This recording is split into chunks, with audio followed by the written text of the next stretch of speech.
찬송가 261장입니다. 찬송가 261장 이 세상의 모든 죄를 통일찬송 195장입니다.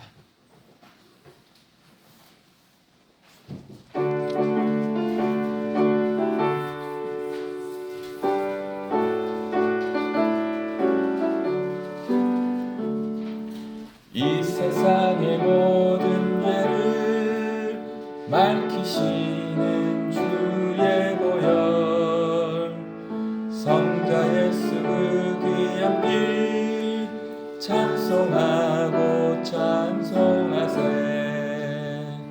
주님 앞을 멀리 떠나 길을 잃고 헤맬 때에 나의 뒤를 따라오사 친히 구원하셨도다. 흰 눈보다 더 주의 흘리신 보혈로 희게 씻어 주옵소서. 가시관을 쓰셨으니 피로 얼굴 물드셨고 십자가의 모진 고난 나를 위해 당하셨네. 말로 형용할 수 없는 구세주의 구속하심, 그대와 크신 사랑 찬송하고 찬송하세. 흰 눈보다 더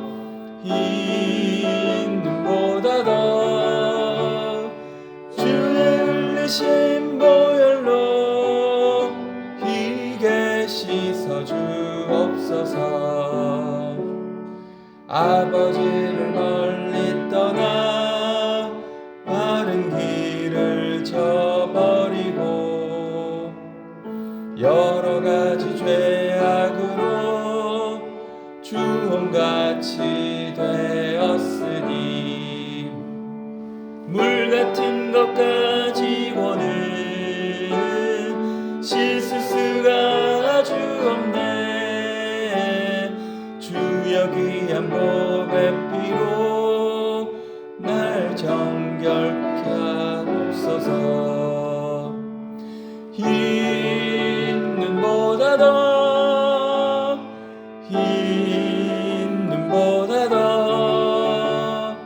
주의 흘리신 보혈로 희게 씻어 주옵소서. 아멘. 찬송가 484장입니다. 484장 내 맘의 주여 소망되소서 통일찬송으로 533장입니다.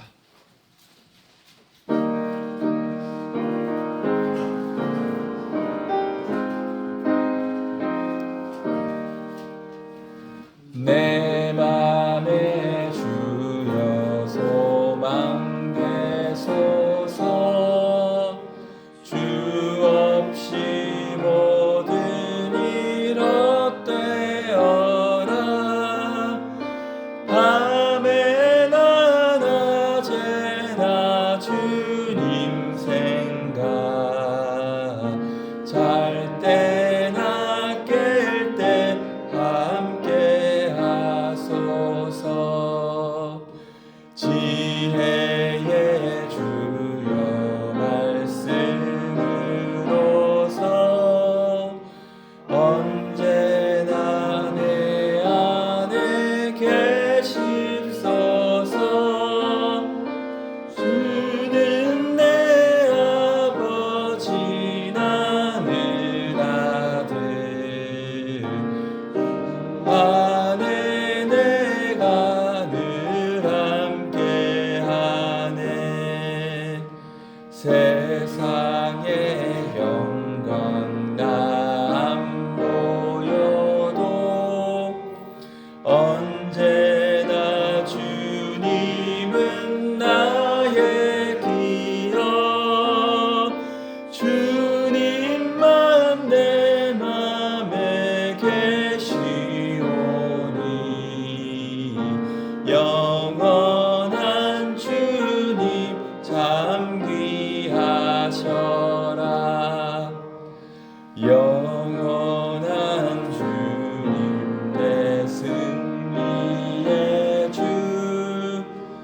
하늘의 기쁨을 주옵소서. 어떠한 고난이 닥쳐와도 만유의 주여 소망 되소서. 아멘. 하나님의 말씀 창세기 45장 말씀입니다. 창세기 45장의 말씀입니다.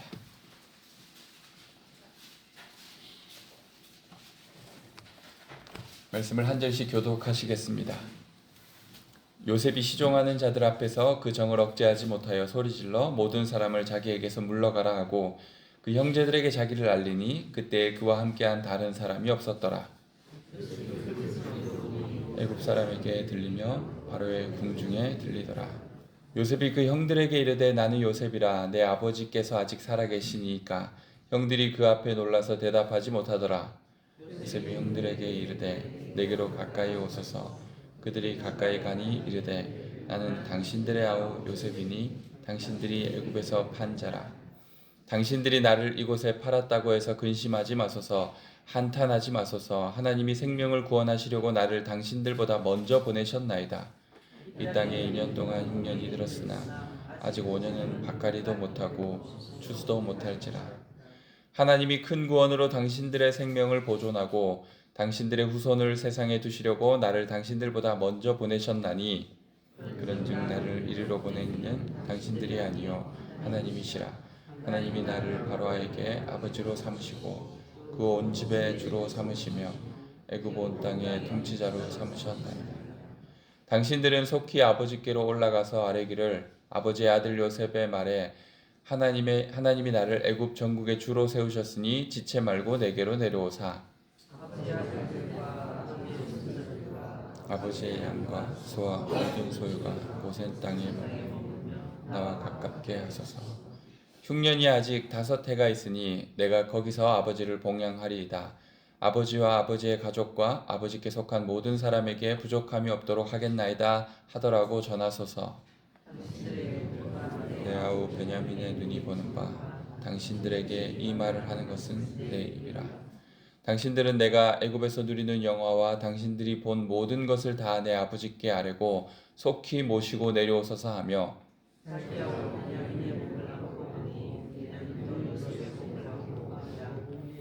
요셉이 또 형들과 입맞추며 안고 오니 형들이 그제서야 요셉과 말하니라.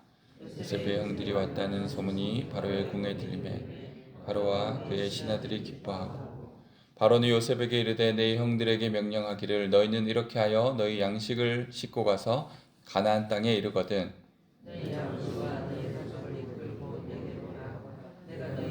애굽의 좋은 땅을 주리니 너희가 나라의 기름진 것을 먹으리라.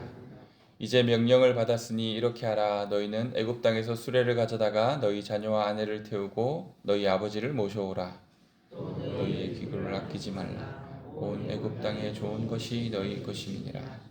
이스라엘의 아들들이 그대로 할세 요셉이 바로의 명령대로 그들에게 수레를 주고 길 양식을 주며 그들에게 다 각기 옷 한 벌씩을 주되 베냐민에게는 은 300과 옷 5벌을 주고 그가 또 이와 같이 그 아버지에게 보내되 수나기 10필에 애굽의 아름다운 물품을 실리고 암나기 10필에는 아버지에게 길에서 드릴 곡식과 떡과 양식을 실리고 형들을 돌려보내며 그들에게 이르되 당신들은 집 다투지 말라 하였더라.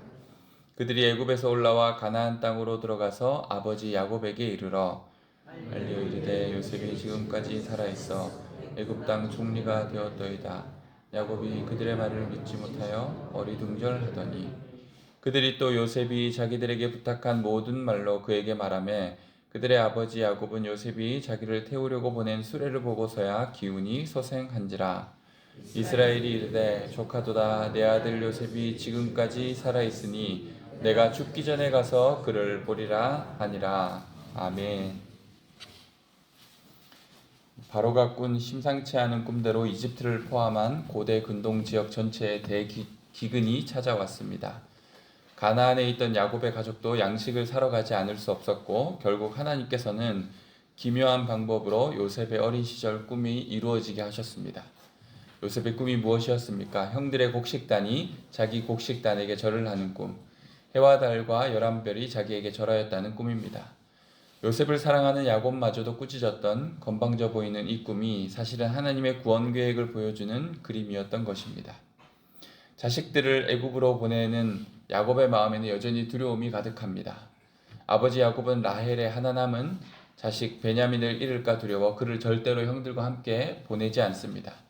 그런데 이 일이 요셉에게는 다르게 보였습니다. 요셉은 자신의 동생 베냐민이 형들 사이에 없는 것이 눈에 들어왔습니다. 자신에게 끔찍한 일을 저질렀던 형들이 베냐민마저 해치지 않았을까 걱정이 되었습니다. 그래서 요셉은 형들에게 엄하게 말합니다. 너희 막내 아우가 여기 오지 아니하면 너희가 여기서 나가지 못하리라. 그러면서 요셉은 형제들을 3일 동안 감옥에 가둡니다. 그리고 사흘 뒤 한 사람만 여기에 남고 동생을 데리고 오라고 명령합니다. 그 한 사람을 요셉이 정합니다. 누구였을까요? 시므온입니다. 왜 굳이 시므온이었을까? 요셉을 제일 많이 괴롭힌 형이 시므온이었을까? 우리는 알 수 없습니다. 아무튼 요셉은 시므온을 감옥에 가두고 형들에게 막내 아우를 데려오라고 명령합니다. 요셉은 이런 시험을 통해 형들의 변화를 조금씩 느낍니다. 형들은 이런 곤란한 상황이 자신들에게 찾아온 것은 자신들이 저지른 죄값을 받고 있는 것이라고 말합니다. 이렇게 형들은 요셉이 앞에 있는 그곳에서 동생 요셉에게 행하였던 죄를 떠올리고 있습니다. 통역을 세워서 요셉이 자신들의 말을 알아듣지 못하리라 생각하였던 형들은 진심으로 자신들이 저지른 옛일에 대하여 뉘우치는 마음을 고백하고 있습니다. 그런 모습 때문에 요셉은 또 잠시 몸을 피하여 눈물을 흘립니다. 이제 문제는 베냐민을 이집트까지 데려오는 건데 아버지 야곱은 결코 그 일을 허락하지 않습니다. 움켜쥐는 자, 야곱에게 남은 하나가 바로 막둥이 베냐민이었기 때문입니다. 야곱 입장에서도 이해가 됩니다. 형들은 나갔다 하면 한 명씩 잃어버리고 오니까요. 먼 옛날 요셉을 잃어버리고 오더니 이번에는 시므온을 잃어버리고 왔습니다. 야곱은 그래서 더욱 베냐민을 내어줄 수가 없습니다. 결국 유다가 스스로 자신의 목숨을 담보로 맹세함으로 아버지를 설득합니다. 기근으로 모두가 죽을 수밖에 없는 처지가 되었기에 야곱도 결단을 합니다. 야곱의 말입니다. 전능하신 하나님께서 그 사람 앞에서 너희에게 은혜를 베푸사 그 사람으로 너희 다른 형제와 베냐민을 돌려보내게 하시기를 원하노라. 내가 자식을 잃게 되면 이르리로다. 야곱이 은혜를 바라는 그 사람이 누구입니까? 바로 자신의 아들 요셉입니다. 참 아이러니한 상황이죠. 그런데 이 말이 굉장히 묘합니다. 요셉에게 악한 일을 행하였던 형들이 이제는 동생 요셉에게 은혜를 입어야 할 순간입니다. 요셉의 용서만이 야곱과 그의 가족이 살 수 있는 길입니다.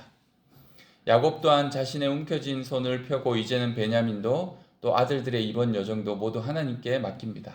내가 자식을 잃게 되면 잃으리라. 될 대로 되라는 말이 아니라 하나님께 가장 사랑하는 자녀 베냐민의 생명도 온전히 내어 맡기겠다라는 야곱의 믿음의 고백입니다. 이집트에 도착한 형들은 먼저 자루 속에 있던 돈을 그대로 가져왔다라고 말하며 자신들에게는 결코 죄가 없음을 이야기합니다. 하지만 요셉의 청지기는 돈은 이미 받았다고 그 돈은 너희 하나님, 너희 아버지 하나님이 주셨다고 말합니다. 요셉의 집에서 식사를 하게 된 형제들은 자신들을 나이 순대로 좌석에 앉히거나 또 아버지에 대하여 자세히 묻는 것을 신기하게 생각합니다. 요셉은 드디어 보게 된 자기 동생 베냐민 때문에 복받치는 감정에 또 몰래 눈물을 흘립니다. 이제 요셉이 형들에게 내는 마지막 시험이 남았습니다. 자신을 작당하여 죽이려고 하고 노예로 팔았던 형들이 동생 베냐민 한 사람을 위해 어떻게 행동할지 요셉은 그것을 확인하고자 합니다. 그렇게 요셉이 설계한 완벽한 함정에 형들은 걸려듭니다. 기분 좋게 요셉의 집을 떠나 곡식을 가득 싣고 아버지 집으로 향하던 그들은 자신을 쫓아오는 요셉의 청지기의 청천벽력 같은 말을 듣습니다. 너희가 어떻게 선을 악으로 갚느냐? 왜 우리 주인의 은잔을 훔쳤느냐? 형들은 기가 막혀하며 우리 중 누구에게라도 그 은잔이 발견되는 자는 죽임을 당하여야 한다라고 말합니다. 그렇게 나이가 많은 사람부터 자루를 하나씩 푸는데 마지막 막내의 자루에서 땡그랑 은잔이 나옵니다. 형들은 옷을 찢고 원통해하며 성으로 다시 돌아옵니다. 이때에도 유다는 나서서 자신들의 무죄함을 말하고 자신들에게 이 막내 아들이 얼마나 중요한지 그가 늙으신 아버지에게 어떤 의미인지를 말하며 요셉을 설득합니다. 그냥 말뿐인 설득이 아닙니다. 자신을 희생할 각오까지 한 유다와 형들입니다. 자신들에게 벌을 내리거나 감옥에 가두어도 상관이 없으니 이 막내만큼은 집으로 돌려보내달라고 애원합니다. 그렇지 않으면 우리 아버지가 죽을지도 모른다라고 사정합니다. 자신을 구해달라고 구덩이 속에서 벌거벗은 채로 형들에게 울고불며 사정하였던 그 자신을 비웃으며 지나가는 미디안 상인에게 잔인하게 팔아버렸던 형들이 이번에는 자기 동생 베냐민을 위해서 자기 목숨이라도 내어놓겠다라고, 그러니 제발 이 동생만은 살려달라고 애원하고 있습니다. 요셉이 보기에도 참으로 감개무량한 상황입니다. 이렇게까지 변화한 형들의 모습 앞에서 요셉은 정을 억제하지 못하고 눈물을 터뜨립니다. 형들은 얼마나 놀랐을까요? 이게 무슨 일인지 당황했을 것입니다. 요셉은 그냥 눈물을 흘리는 정도가 아니었습니다. 큰 소리로 목 놓아 우는 요셉입니다. 이 소리가 얼마나 컸던지 바로의 궁에도 애굽 사람들에게도 들렸다라고 합니다. 그는 참아왔던 슬픔, 억울함, 그리고 안도감과 반가움이 한꺼번에 파도처럼 밀려왔습니다. 이 창세기에서 정말 가장 뭉클한 장면 중 하나가 바로 이 장면이 아닐까요? 요셉은 드디어 형제들에게 자신을 밝힙니다. 이 길었던 시험의 과정을 통해서 하나님은 야곱 가정 모두를 만졌습니다. 지나온 험악한 세월은 결코 헛된 시간이 아니었습니다. 요셉의 지난 세월의 고난과 버려짐은 자신에게 쓴뿌리와 원한을 남겨두기에도 너무나도 충분하였습니다. 그러함에도 요셉이 형제들에게 원수를 갚지 않는 것은 오히려 그들을 용서할 수 있었던 이유는 무엇일까요? 요셉은 자기 삶 속에 간섭하시고 이끄시고 보호하시고 인도하시는 하나님의 손길을 분명하게 보고 느끼고 확신하였기 때문입니다. 요셉이 형제들에게 하는 말은 철저하게 하나님의 주인 되심과 하나님의 뜻에 근거한 말입니다. 형제들이 자기를 팔아서 이곳으로 보내진 것이 아니라 하나님이 생명을 구원하시려고 보내셨다라고 말하였습니다. 하나님께서 큰 구원으로 생명을 보존하고 후손을 두시려고 자기를 앞서 이집트로 보낸 것이라고 말하였습니다. 8절과 9절에서도 요셉이 하는 말의 주어는 자신이 아니라 오직 하나님입니다. 자신을 한낱 끌려온 히브리 노예에서 이집트 총리가 되게 하신 것도, 또 이렇게 형제들과 기가 막힌 재회를 하게 하신 것도 모든 것이 부인할 수 없는 하나님의 놀라운 섭리와 계획이었습니다. 너무나도 분명한 이 사실 때문에 요셉은 진심으로 고백하고 있는 것입니다. 당신들이 나를 판 것이 아니라 이 모든 것이 하나님의 선하신 계획에 의해 일어난 일입니다. 형들이여 근심하거나 한탄하지 마옵소서. 화해는 용서를 통해서 오는데 용서는 다른 무엇 때문에 가능한 것이 아닙니다. 하나님의 주권을 믿고 인정함으로 용서가 시작됩니다. 요셉이 자기 인생 속에서 하나님의 섭리를 보았다는 것이 자기 이해와 자기 용납으로만 끝나지 않았습니다. 원수 같은 형들에 대한 사랑과 긍휼한 마음을 가져왔습니다. 요셉의 이 용서는 궁극적으로 형제들과 야곱의 온 가족을 하나 되게 만드는 데 큰 역할을 하였습니다. 마치 막힌 담을 허물어뜨리는 십자가처럼 요셉은 자신의 고난과 어려움을 통해 이집트뿐만 아니라 자신의 가족, 이스라엘 지파의 미래를 구원한 것입니다. 이제 요셉이라는 믿음의 족장을 통해 이스라엘은 이집트라는 곳에서 안전하게 자라게 될 것입니다. 하나님은 그렇게 이스라엘이라는 나라를 크고 비옥한 땅 이집트에서 배양하시기로 작정하신 것입니다. 요셉처럼 그런 끔찍한 일을 당하여도 사랑으로 용서해야 한다, 그런 말을 하는 것이 아닙니다. 아니, 사람은 그렇게 할 수가 없습니다. 오늘 본문에서 요셉의 용서는 하나님께서 이루신 일입니다. 요셉조차도 부인할 수 없는 하나님의 놀라운 계획과 역사가 그에게 일어났기 때문입니다. 우리는 그 하나님의 절대적인 주권과 다스림을 바라보며 그분의 계획과 섭리 안에서 은혜와 사랑을 날마다 고백하는 삶이 되었으면 합니다. 그래서 요셉처럼 자신에게 일어난 험악한 일까지도 믿음으로 해석할 수 있는 저희가 되었으면 합니다. 우리의 삶에 일어난 많은 일들이 우리의 삶에 상처를 남기기도 하고 또 우리의 삶에 원망과 원통함을 남기는 일들, 우리가 이해할 수 없는 일들이 참 많지만, 그러나 요셉처럼 자신의 삶 가운데 하나님의 역사를 경험하고 하나님의 놀라운 은혜를 경험할 때 우리는 요셉과도 같은 은혜의 해석, 은혜의 고백을 할 수 있는 삶이 되었으면 좋겠습니다. 오늘 하루도 우리에게 주어진 삶 가운데 함께 하시는 놀라운 하나님을 경험하고 고백할 수 있었으면 좋겠습니다. 우리 이 시간 말씀을 기억하며 함께 기도했으면 합니다. 요셉을 통하여서 그 가정을 하나 되게 하시고 하나님의 놀라운 구원의 계획을 만들어 가시는 것을 요셉은 자신에게 주어진 상황 속에서 읽을 수 있었습니다. 또 깨달을 수 있었습니다. 자신에게 갇혀 있지 않고 하나님이 자신의 삶을 통하여 일하시는 것들을 요셉은 열린 마음으로 볼 수 있었기 때문이죠. 우리에게도 그러한 일들이 일어났으면 좋겠습니다. 자기 자신에게 갇히지 않고 자기 자신의 상처와 아픔에 매이지 않고 하나님이 나를 어떻게 들어 쓰시는지, 하나님이 나의 삶을 통해 어떤 선한 역사를 완성해 가시는지 우리가 그것들을 바라볼 수 있었으면 좋겠습니다. 그렇게 우리의 삶에 일어난 많은 일들을 믿음으로 다시금 재해석하고 하나님의 은혜와 사랑을 고백할 수 있는 저희들의 삶이 되게 해달라고, 오늘 이 시간 기도 가운데 또 그러한 깨달음이 있게 해달라고 우리 시간 함께 기도하며 나아가시겠습니다. 하나님 아버지, 요셉처럼 기구한 사연을 가진 사람이 어디 있겠습니까? 그리고 그와 같이 끔찍한 일들을 당하고 고통과 고난 속에 버려졌던 이가 어디 있겠습니까? 그러나 요셉이 아버지 하나님, 형들에게 고백하는 것이 그냥 아버지 하나님 뻔한 말이 아니라 자신의 삶에 진정으로 진심을 담은 고백이었음을 우리가 말씀을 통해 봅니다.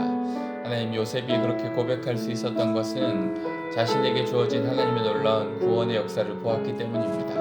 하나님께서 그의 삶을 통하여 무엇을 행하시는지 요셉은 깨달아 알기 때문이었습니다. 주님, 우리의 삶을 통해서도 그것을 보길 원합니다.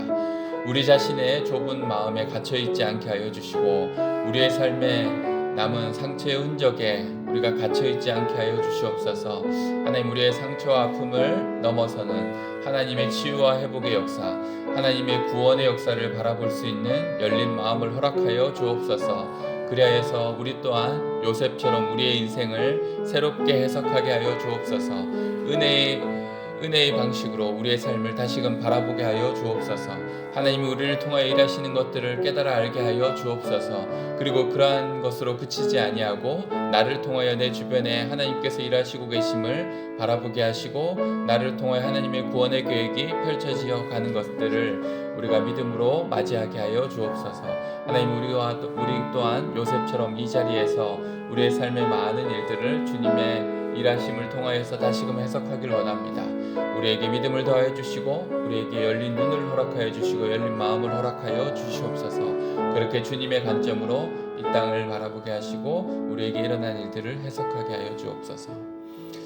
오늘 이 시간은 우리 대구 지역을 위해서 함께 기도했으면 합니다. 하나님께서 이 대구 지역 가운데 하나님이 원하시는 사람들 세워주시고 특별히 우리 청년 세대가 이곳에서 자신의 일터를 찾고 또 대구 지역을 위하여서 일할 수 있는 기독 청년들이 많이 일어날 수 있도록 기도해 주시고 경기 침체와 이 지역 가운데 하나님께서 특별히 역사하여 주셔서 우리가 극복해야 될 여러 문제들이 잘 극복되어서 이 대구 땅이 하나님을 위하여서 쓰임받는 지역 될 수 있게 해달라고, 또한 이 지역에 필요한 우리 위정자들 잘 세워질 수 있도록 하나님 은혜를 더하여 주시고 하나님께서 이 지역 가운데 또 다음 세대가 많이 일어날 수 있도록 은혜 베풀어 달라고 우리 대구 지역을 위하여서 함께 기도하시겠습니다. 하나님 아버지, 오늘은 특별히 우리가 살고 있는 이 지역 대구 지역을 위하여 기도합니다. 하나님, 이곳에 다음 세대가 많이 일어나길 원합니다. 그리고 청년 세대가 자신들의 일터를 찾을 수 있고 이곳에서 자신의 삶에 아버지 하나님 꿈을 펼쳐갈 수 있는 그런 도시가 되길 원합니다. 하나님 아버지, 대구 지역 가운데 오래된 경기 침체와 여러 어려움들이 있습니다. 하나님, 이 모든 어려움들을 주님 주신 은혜로 잘 이겨낼 수 있게 하여 주시고 아버지 하나님, 대구가 아버지 하나님 이 땅에 또 제2의 예루살렘으로 아버지 하나님 믿음의 역사들을 많이 기록하였는데 지금 아버지 하나님 이 지역 가운데 있는 우리 믿음의 현실을 바라봅니다. 우리 교회의 현실들을 바라봅니다. 하나님, 다시금 부흥하게 하시고 다시금 이 땅을 위해서 일할 수 있는 믿음의 세대가 더 많이 일어설 수 있게 하여 주시옵소서. 하나님, 그리하였고 대구 지역을 위하여서 일하는 많은 위정자들 하나님 믿음으로 세워주셔서 그들을 통하여 이 대구 지역이 점점 더 하나님 원하시는 뜻 가운데 변화되어져 갈 수 있도록 도와주시옵소서. 하나님 아버지, 이 지역을 사랑하시고 이 지역을 통하여 많은 일들을 행하시는 하나님, 그 하나님을 의지하며 기도합니다. 주님, 이 지역 가운데 역사하여 주시고 이 지역 가운데 부흥하는 역사를 일으켜 주시옵소서. 하나님 아버지, 우리에게 맡기신 이 지역 하나님 복음으로 섬길 수 있게 하여 주시옵소서. 하나님 아버지, 감사합니다. 요셉이 고백하였던 것이 그의 진심이고 그의 마음에 은혜의 고백이 되었던 것처럼 우리의 삶 가운데 찾아온 여러 아픔과 상처들, 그리고 우리가 잊을 수 없는 일들, 그러나 하나님께서 우리의 삶에 부어주신 은혜와 놀라운 계획들을 우리가 발견할 수 있어서 이제는 우리의 고백 또한 은혜의 고백, 하나님의 사랑과 역사를 바라보는 고백이 되기를 소망합니다. 이 시간 기도의 자리에서 우리의 삶을 주님 앞에 내어 맡기며 또 우리의 삶을 향한 하나님의 계획을 우리가 발견할 수 있는 귀한 시간 되게 하여 주옵소서. 그렇게 우리가 하나님의 뜻을 발견함으로 말미암아 나를 통하여 일하시는 하나님의 구원의 역사 또한 경험하게 하여 주옵소서. 하나님 아버지, 이 대구 지역을 위하여 함께 기도하였습니다. 이 지역 가운데 하나님 일하실 일들이 많을 줄 압니다. 하나님, 그 일을 위하여서 이 지역의 다음 세대들이 많이 일어나게 하시고 또한 우리 청년들이 이곳에서 일터를 찾고 이 지역을 위하여 일할 수 있는 많은 기독 청년들이 일어설 수 있도록 주님 도와주시옵소서. 하나님, 대구 지역을 사랑하시는 마음으로 삼덕교회를 이곳에 세우셨사오니 이 지역을 위하여 일할 수 있는 교회 되게 하시고 이 지역의 구원의 방주의 역할을 감당하는 삼덕교회 되게 하여 주옵소서. 감사드리며 예수님의 이름으로 기도드립니다. 아멘.